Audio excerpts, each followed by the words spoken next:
Hi, I'm Steve Wigrizer, and welcome to another edition of The Leading Question. Today's question: where can you go to listen to outstanding music where you can be up close and personal with the performers, and you don't have to travel far from Philadelphia or the main line? To help us answer that question, we have Chris Perella. Chris Perella is the managing partner for the Ardmore Music Hall. Chris, welcome to the show. Thanks, Steve. Nice to be here.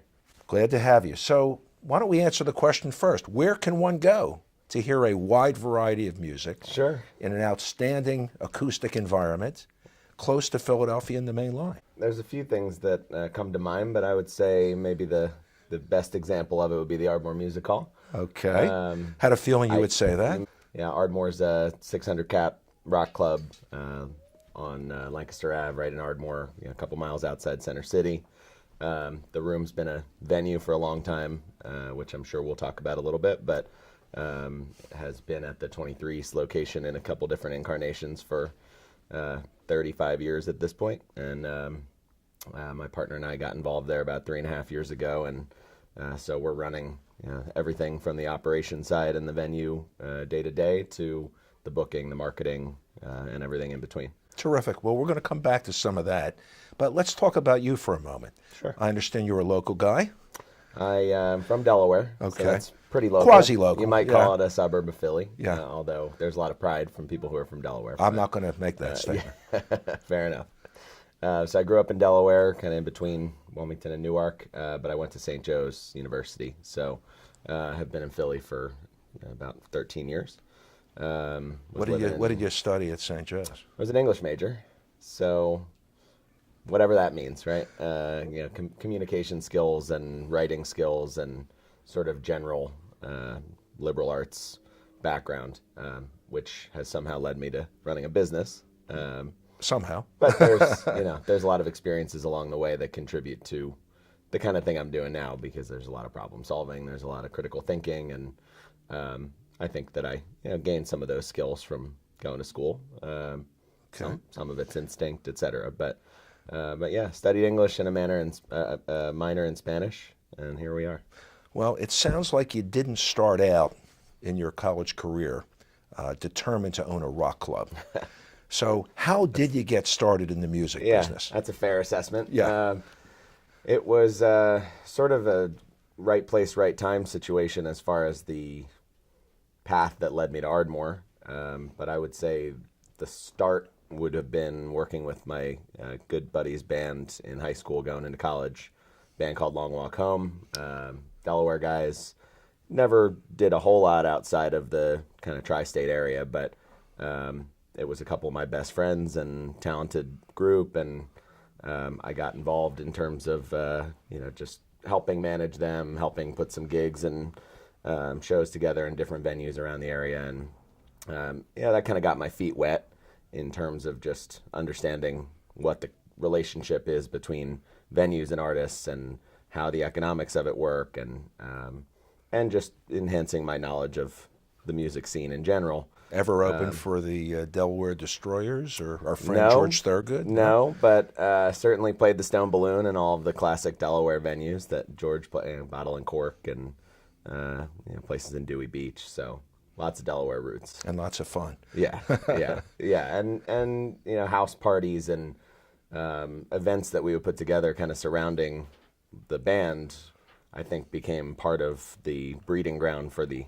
kind of event basis of what we do, because it's not just about booking bands every day. It's about creating experiences and putting bands together that fit stylistically, and really thinking about the fan experience. And I think that some of that started in basements of college houses and places like that, and it was based on fun, and so that has led to business. But there's a lot of just very organic and fan based roots to what we're doing. Okay, so that's the Delaware experience. Yeah, right? that was kind of just my introduction to thinking about music as a business, as opposed to just as something that you listen to. And the next step was the Blockley, which was at 38th and Ludlow in University City.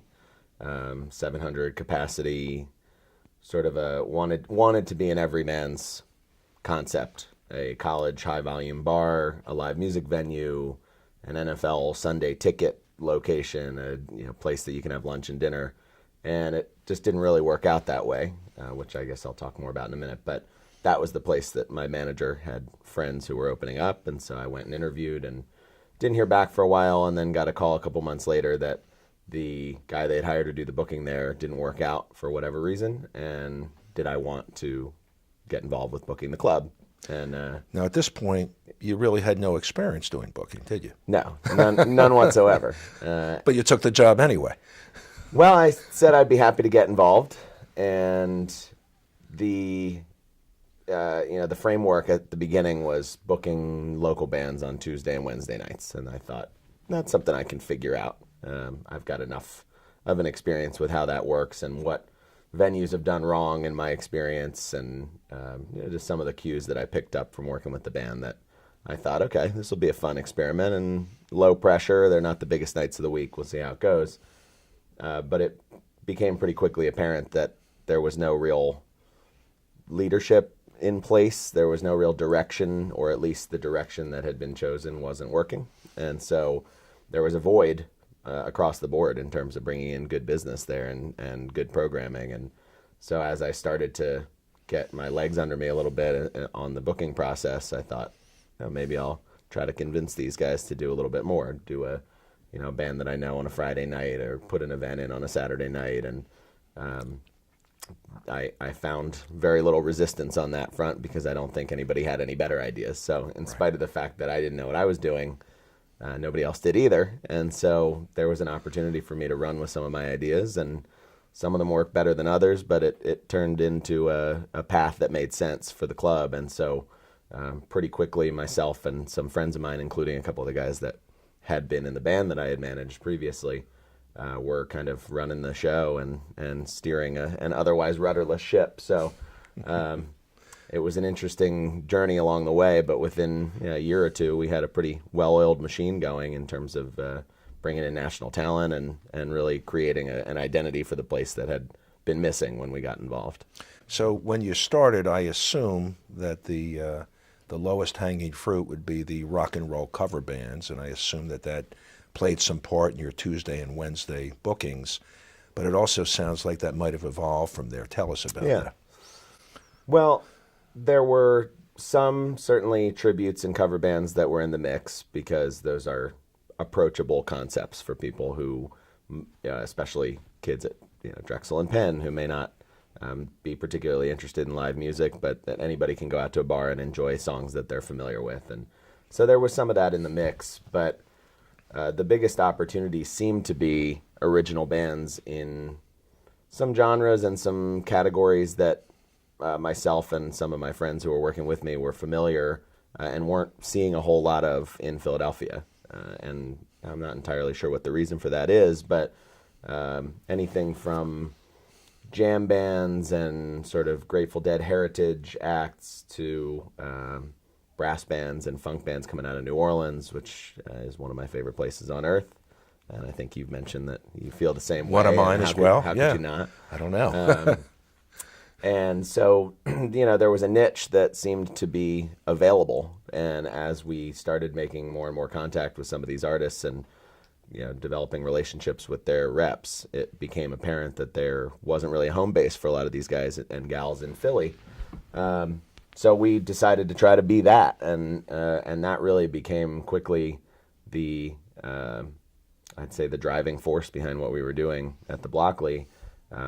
Probably 80% original bands, and a lot of up-tempo, a lot of, you might call it party music in the sense that it was a big bar with an open floor plan, and so it needed to be a party. It wasn't a place to come sit at a table and listen to jazz. It was a place to come see electronic DJs and see reggae bands and see a brass band from New Orleans and dance around to the Grateful Dead, and that stuff worked, and it worked pretty quickly. And so it kind of took on a life of its own, but it happened to be kind of in our natural wheelhouse as well, because it aligned with our musical interests and my musical interests. And So there was a level of familiarity there, and getting to match up the familiarity and the sort of void that existed with the business side was not an easy task, and it was bumpy along the way, but we started to pull it off and gain some momentum with it. So.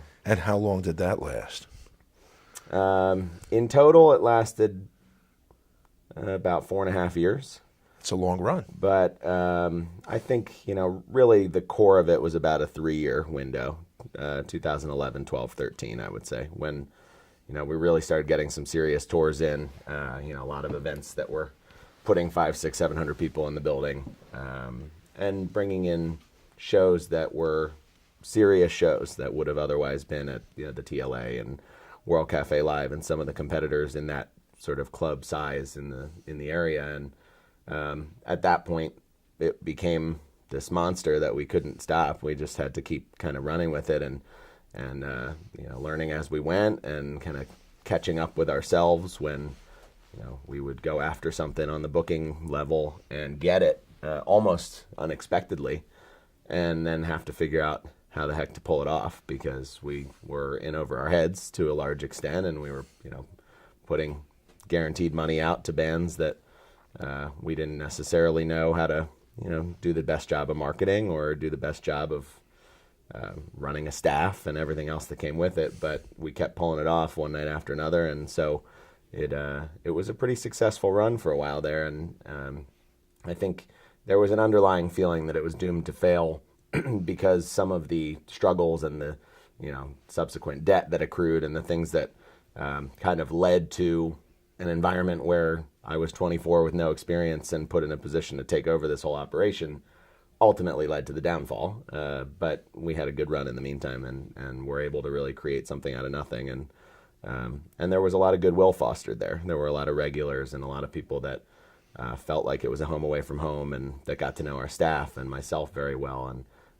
And again, a lot of artists that had been looking for kind of a home spot to play in Philly and had found it, and suddenly were homeless when it came to an end. So I guess we can talk a little bit more about that, but I think that there was clear and palpable momentum and community there that existed for a couple of years and was pretty exciting to be a part of.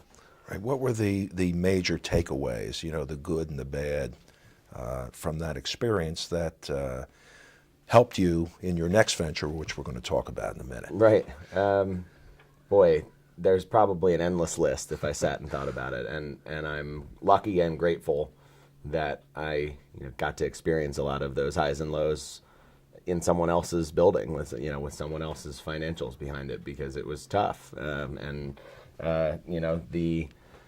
I think the good that came out of it was understanding that people will respond if it's sort of an if you build it they will come type of an idea, and I love Field of Dreams, so I'm okay with making that reference. But I saw that happen in real time, and saw the opportunity to create a vision and develop a culture, and then have a business sort of build within and around that was something that I had no blueprint for and no training for and no background for, and it happened. And so I think understanding not only how to do that, but understanding that that's not a hippy-dippy idea, and that in fact it could be sort of transformed into a successful business model, was something that we got to figure out there, and then bring a lot of that to what we do in Ardmore. So it sounds like despite the fact that the Blockley closed, you took away enough positive so that you were willing to stay in this business. Absolutely, yeah. And there were a lot of challenges that I think it was helpful to have a couple of the guys who owned the Blockley were very much invested in supporting me in whatever ways they could, because they were smart guys with good background in the restaurant and bar world that just had some bad breaks and also had some miscalculations. And at the same time, they had a lot to offer in terms of guidance, in terms of their shared experiences. And so I've learned a lot from those guys, and they're still good friends and mentors to this day with what we're doing in Ardmore. But they helped just sort of map out, I guess, a a picture of what all of this could and should be if they hadn't had the issues that they'd had along the way. And they were very open and candid with the issues that they had had so that I could understand them and learn from them. And so instead of being afraid of the challenges that were existing there every day and the fact that on certain days I was running to TD Bank 5 times a day to get change and to, make a deposit to make sure we didn't bounce a check and, really piece it together every single day. I think the stress that goes with that could have easily dissuaded me from wanting to do something like that again. But I think the perspective these guys offered that, hey, actually, let's help you understand what this would look like if we weren't starting from a negative, if we weren't in debt, if we didn't have these sort of issues that had accrued. We're actually cash flow positive, and this is how this would be working if you were starting from scratch a year ago instead of 2.5 years ago. And so I think being able to see that and understand that with some guys that had more business background and perspective than me was helpful. And I think that there was such an intense level of mayhem there that I felt prepared to deal with anything coming out of it. I still do. I think that I could take on almost any project and teach myself along the way, because it wasn't just about music industry. It was really about holding together an organization with an incredible amount of moving parts and doing it against all odds with as few resources as possible. And we pulled it off, and we created a pretty special place along the way. So take us to Lancaster Avenue in Sure. Ardmore. Tell us about that journey. So I, knowing that there was this community and this momentum and these relationships, and knowing that if we could fund it properly, we were pretty confident. When I say we, I think that I've been the one spearheading both of these projects from the beginning, but my partner Tom, who was a big part of making Ardmore possible financially and otherwise, Jesse and Julian, who run our production and ran our production at the Blockley, who are incredible at what they do and just provide an incredible sound experience, which is pivotal for having bands interested in coming back. Some of our marketing people, some of our operations staff, they're just as much a part of it, I think, as I am, because I'm not interested in being a one-man show. I'm interested in having a balanced life, and I've got a wife and a lot of friends and family that I want to spend time with, and I think having that whole group interested in carrying this on was a big part of it happening. It wasn't me coming out of this experience feeling like I can do something like this on my own. It was, I can do something like this with this team and this community that has developed, and that was something that I knew we could pick up where we left off if I had all these guys behind me, and I do, and I have, which is great. So take us to the Ardmore. How Sure. did that happen? So because of all that, we were putting feelers out on what could be next, what the opportunities might look like. And right around the same time that the Blockley was coming to an end, the 23 East location, which had been Brownie's for 17, 18 years, had been converted into the Ardmore Music Hall. And that happened in September 2013. Blockley closed about 3 months later. And I was familiar. I actually snuck in underage to Brownie's when I was at St. Joe's, and went to see Splintered Sunlight, who I'm sure you're familiar with. I am. Grateful Dead tribute. Sure. And they're still, I would say, our house band, if you will, and they come through all the time. They're great friends, and they do great business. So I knew the location because it was right up the street from St. Joe's, and it was a comparably sized venue in terms of capacity.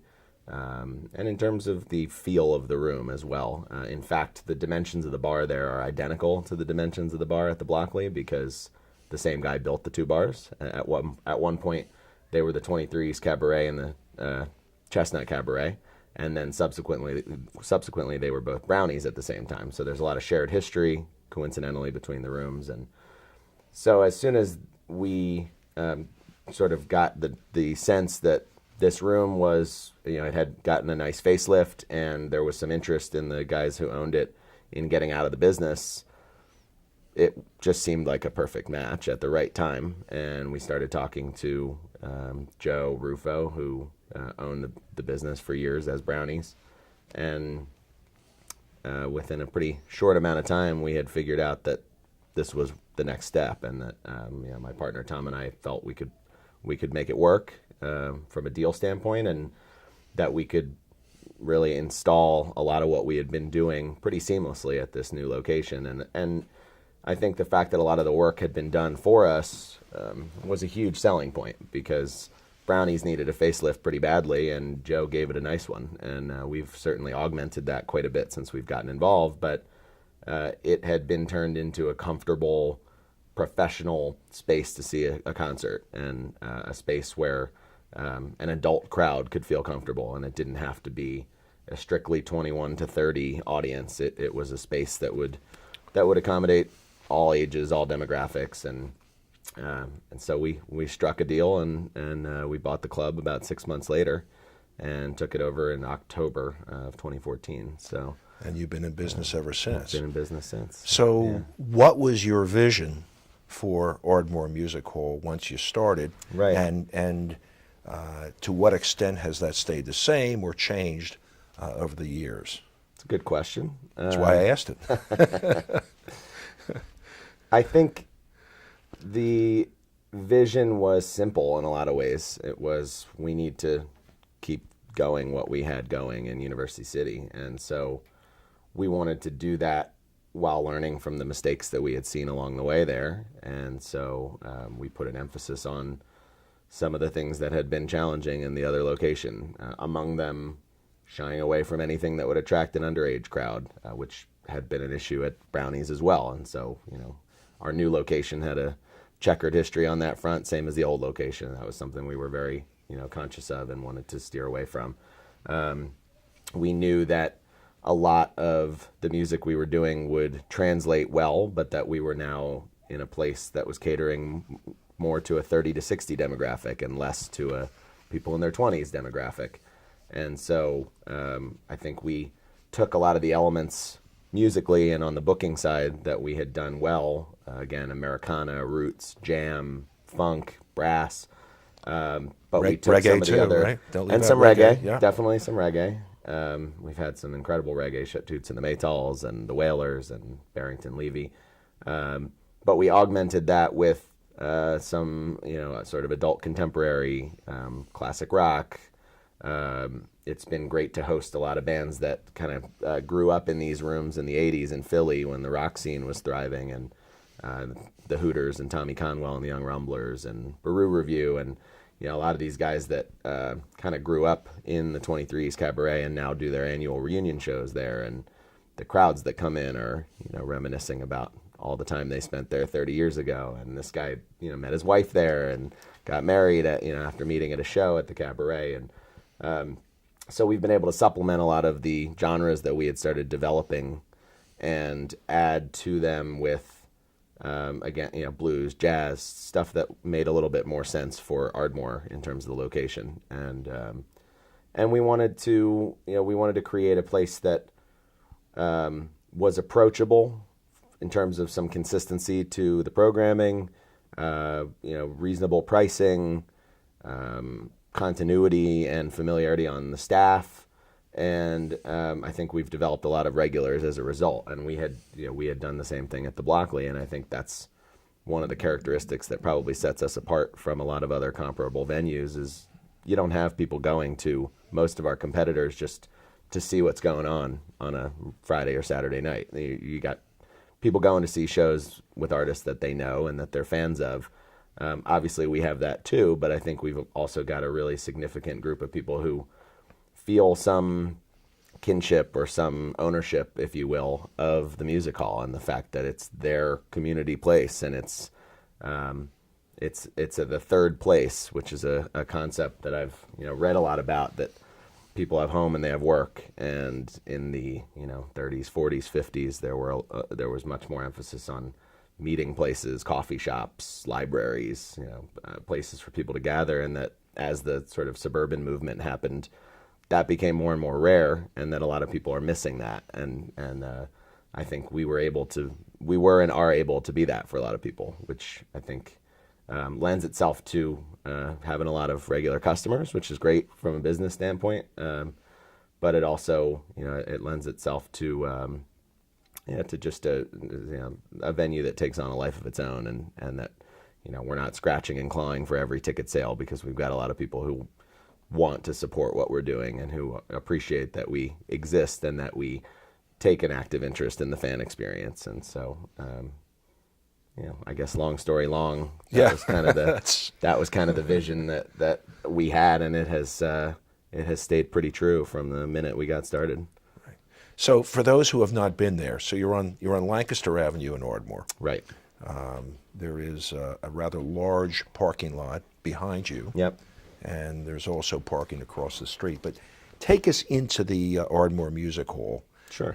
And give our viewers some idea about the layout and the features that make Ardmore special.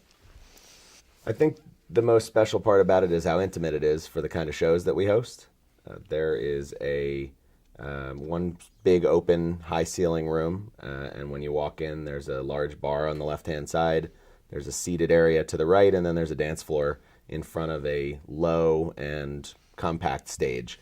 So when we're doing shows with the George Clinton and P-Funks of the world, or the Hooters, or some of the marquee national talent that we bring in, they're 3 feet off the ground and they're right in front of you. There's no barricade in front of the stage. There's no extensive production area. Everybody's in one room, and I think that you really feed off of that energy. There's also a balcony, which I think is a nice feature, because there's another bar up there, but it's also just a nice vantage point for a show. And so there's steps when you walk in that you can go up and hang up there for most of our shows. And we have that seated platform that I mentioned. So I think that creates a nice option, basically, for people who either want to be right up front and close on the dance floor, or people who want to have a seat and have a little bit more of a casual experience. You can do both, but there's still this huge bar that's right in the room. And so I think that lends itself to the tempo of a lot of the shows that we have. People want to be able to dance. They want to be able to have some beers. They want to be able to be up close, and you don't have to go from room to room to accomplish those things. It's all right in the middle of the action. And so physically it's a nice space, and it feels like a classy enough experience that it's comfortable for everybody, but it's very laid back and it's very personal. Let's talk about something that's important to me as a musician, and I know is important to you, and that is the acoustics.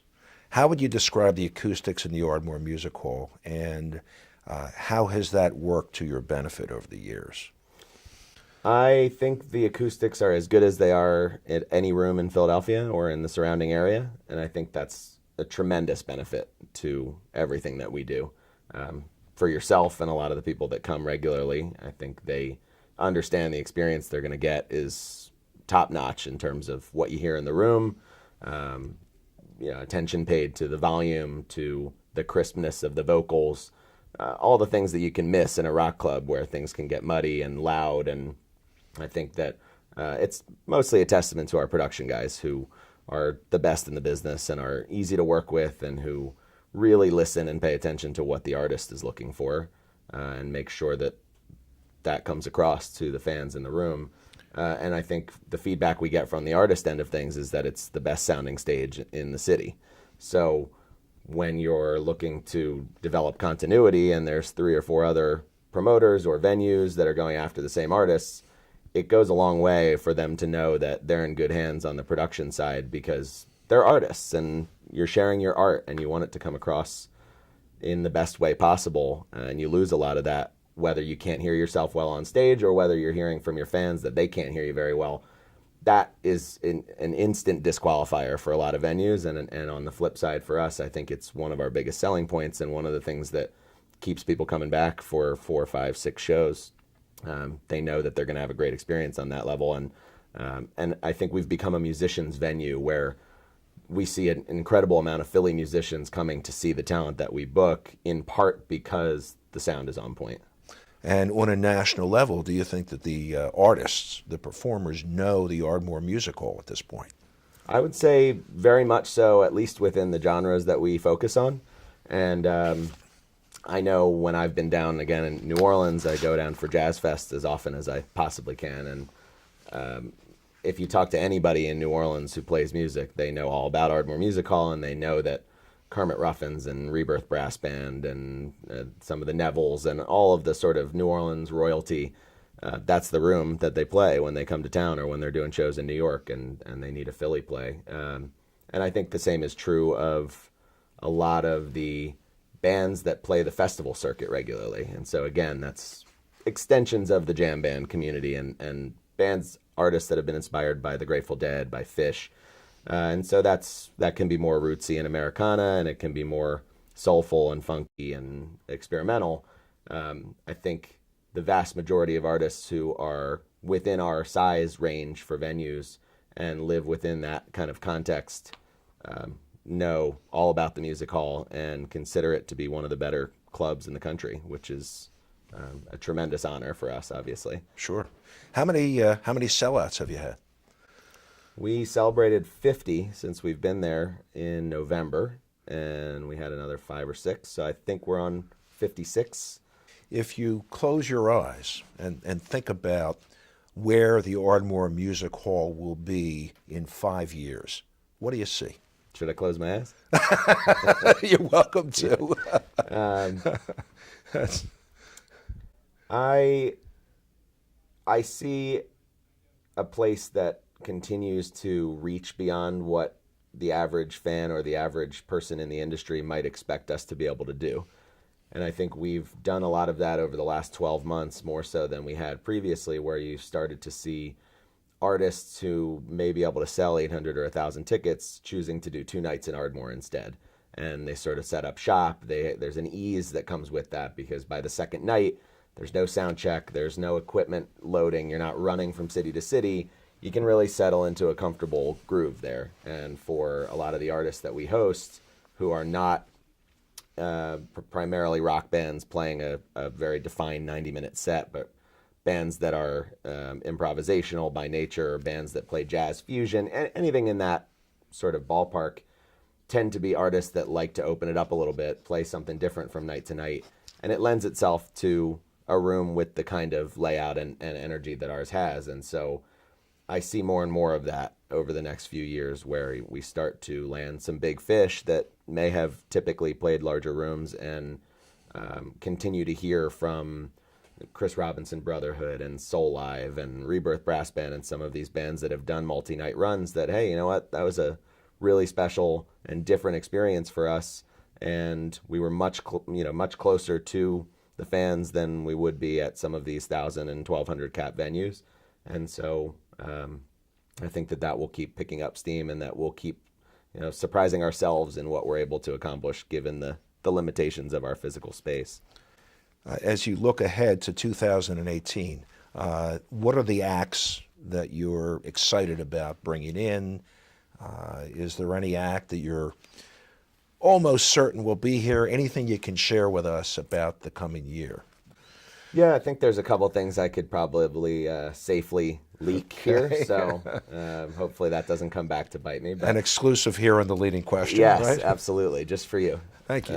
One of the artists that I've been hoping to book for a long time that's finally going to come through is Keller Williams, who is a one-man looping show, although he has 3 or 4 projects that he tours with. But his sort of claim to fame is that he sets up instrumentation for a full band on stage, and he has, forgive my ignorance on the technical side of things, but he's got pedals and things that allow him to loop the sound that he creates from each instrument. And so he basically goes around the stage and builds a song that sounds like a full band but is one guy. And that's a very layman's way of putting it, but great talent and just a really fun songwriter with fun lyrics and just a very kind of bubbly, high-energy show. Somebody that has been around for a while and that I think would be a great fit, and have been trying to book him for 8 years. So he's coming through in October. Very excited for that. A couple things I've been working on that I hope come to fruition. Jimmy Cliff is one of them, and I know you mentioned reggae, so I take it that you're a fan. Jimmy Cliff is a good example of somebody that would normally play maybe the Keswick Theater or a larger and typically more seated venue. And I think we've sold them on the idea of doing a rock club and having just a different type of energy in the space. and doing 2 nights there rather than doing one larger venue. So fingers crossed that that comes through. But there's some things on the calendar that I mentioned. Soul Live, they're doing 2 nights at the beginning of March. They're an incredible kind of power funk jazz trio out of Brooklyn. And they're going to have John Schofield with them one of the nights, who's one of the greatest guitarists in the world. And it's terrific, one of my absolute favorite musicians. That's going to be really special. We are going to do a 2-night Grateful Dead themed event in early June called Unlimited Devotion. And we've done it the last couple years with a major fundraising component to raise money for the Rex Foundation, which is the Grateful Dead's charitable arm. And we're looking at Steve Kimmock and Chris Robinson and some really amazing talent that it lives in and around the community that has been fostered by the Grateful Dead. So there will be some sets that are Dead music. There will be some sets that are original tunes, but it all sort of comes back to the legacy of the Dead, and it raises money for a great cause, and we're going to have some pretty serious talent for that. So I'm very psyched for that, and any number of shows going on. The Soul Rebels from New Orleans with Talib Kweli and one of the members of the Wu-Tang Clan. That's going to be a really powerful show. Billy Squire, who's an example of the classic rock side of things for us, is a PA guy, and he's coming to do a show late April, a kind of storytelling, songwriting night, and I think that will be a really exciting opportunity for us. I don't want to miss that one. So this has been terrific. Thank you for coming on the show. Yeah, thanks, I've Steve. enjoyed learning about the Ardmore Music Hall and a little bit about Chris Perella, and I look forward to seeing you there. And to our viewers, I hope you enjoyed the show. I welcome you again to the next edition of The Leading Question.